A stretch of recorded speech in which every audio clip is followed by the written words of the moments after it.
दोस्तों नमस्कार, राधे राधे। आप सबका स्वागत है। देखिए, हम आपको बता रहे हैं ईसीसी एजुकेटर वैकेंसी के बारे में। ईसीसी एजुकेटर वैकेंसी इस समय हमारे पूरे यूपी में चल रही है और सभी लोग इस पे ध्यान लगाए हुए हैं।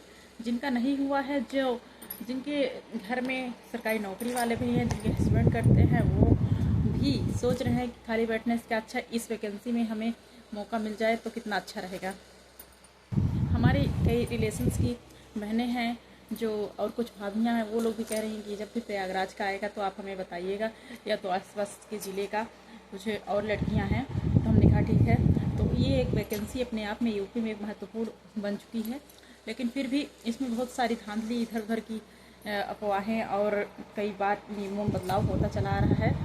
तो ये प्रक्रिया पारदर्शी तरीके से नहीं हो पा रही है। फिर भी एक अच्छी वैकेंसी है, इसमें जिसको मौका मिल जाए बहुत अच्छी बात है। तो चलिए देखते हैं हम लोग।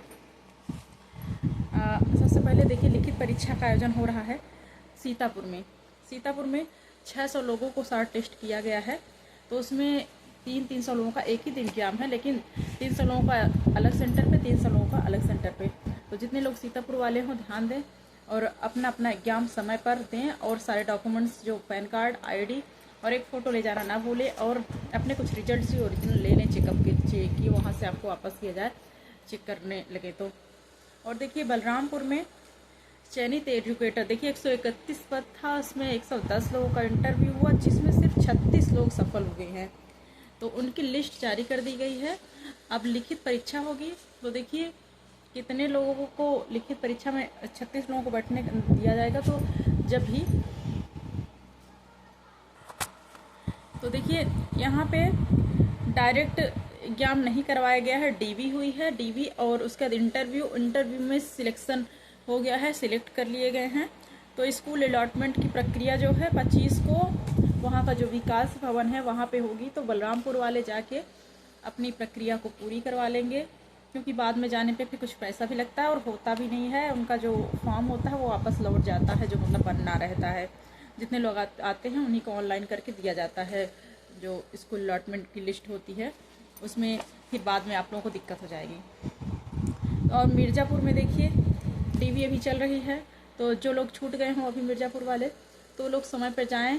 जिनकी जो डेट दी गई थी डीवी के लिए, तो मान लीजिए कि छूट गए हों, तो वो लास्ट में 25 तारीख को भी जा करके अपना रिक्वेस्ट करके, सर हमें कुछ प्रॉब्लम थी नहीं आ पाए, तो अपना करवा सकते हैं। और देखिए, बाराबंकी में लिखित परीक्षा की तैयारी हो रही है। बहुत ही जल्द बाराबंकी में लिखित परीक्षा का आयोजन किया जाएगा। तो आप लोग अपने एग्जाम की तैयारी करते रहें और पढ़ाई करते रहें, सिलेबस देख लें। 100 अंक का पेपर रहेगा। और ये भी कहा जा रहा है, हमने तो पेपर दिया नहीं, जो जैसा बताता है, कुछ लोग कमेंट बताते हैं, कुछ लोग फ़ोन करके कि सर मैडम हमारा एग्ज़ाम हुआ। तो जो जैसा बताते हैं वैसा हम भी जान रहे हैं कि इसमें माइनस मार्किंग बताया जा रहा है। तो आप लोग ध्यान से पेपर देंगे। और देखिए, बाराबंकी में तो हो गया, लिखित परीक्षा की तैयारी चल रही है। और इटावा में भी डीवी हो चुकी है। तो बहुत ही जल्दी देखिए एग्जाम के लिए कॉल और मेल आप लोगों के पास आना स्टार्ट हो जाएगा। सब लोग जिनकी डीवी हो गई है जिस जिले की, तो वो लोग अपना ध्यान देते रहें। डीवी के बाद 10 से 15 दिन भी लग सकते हैं, 1 हफ्ते भी लग सकते हैं, 1 महीने भी लग सकते हैं, टाइम लग जाता है। और हरदोई में भी देखिए लिखित परीक्षा बहुत ही जल्द करवाई जाएगी। तो आप लोग अपना मेल और मोबाइल नंबर पे मिस कॉल चेक करते रहें, कहाँ से कब आ रहा है, क्या आ रहा है। हम आप लोगों का ज़्यादा समय नहीं लेंगे, बस जिस जिले का था उस जिले का हम शॉर्टकट में बता दिए हैं। और देखिए, इस समय और भी संविदा पे बहुत सारी वैकेंसी आती रहती है, जो हम आपको बताते रहते हैं बीच बीच में, कि जैसे हेल्पलाइन सुपरवाइजर, प्यून है, केयर टेकर की है। ये सब भी वैकेंसी अच्छी है, कुछ करना नहीं पड़ता ज़्यादा, बस जाओ बैठे रहो, जो काम हो ऑफिस का वही अपना निपटाओ। और सैलरी भी अच्छी खासी से, ईसीसी एजुकेटर्स तो अच्छी ही है वहाँ, ना ऑनलाइन अटेंडेंस का कुछ, ना तो कुछ, सबसे अच्छा है। तो जो वैकेंसी बताते रहते बीच बीच में, आप भर लीजिए करिए। हम लोग तो ईसीसी एजुकेटर में जब चयनित हो गए हैं तो अब उसी को देख रहे हैं अब क्या किया जाए।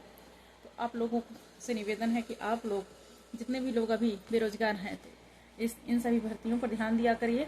प्रयागराज में जो पियून की वैकेंसी आई थी उसमें हमने भी डाला था, लेकिन पता नहीं काल या मेला है, हमारे हस्बैंड का उसमें मेल नंबर डला हुआ था, तो उन्होंने बताया भी नहीं आया कि नहीं आया, पता नहीं, उसके बारे में पता ही नहीं चला। लेकिन हमारे बुला के कुछ लोग बता रहे हैं कि बहुत सारे लोगों का सिलेक्शन हो गया पियून में। और ये पहले सुनने में आता है कि पियून है अच्छी, ये पियून की नौकरी कोई करेगा, बेकार है। लेकिन फिर भी देखिए उसमें सैलरी इतनी अच्छी, कोई टेंशन नहीं जाइए। जो काम हो, काम भी कितना रहता है, फाइल वाइल का रख रखाव, यही सब टेस्टिंग वगैरह का काम रहता है। बहुत अच्छी वैकेंसी थी, हमको तो अगर वही मिली हो तो वही ज्वाइन कर लेते, इसी एजुकेटर्स तो अच्छी। तो धन्यवाद दोस्तों, जानकारी अच्छी लगे तो शेयर कीजिए, कमेंट कीजिए। आप लोग कमेंट करते हैं तो अच्छा लगता है। धन्यवाद।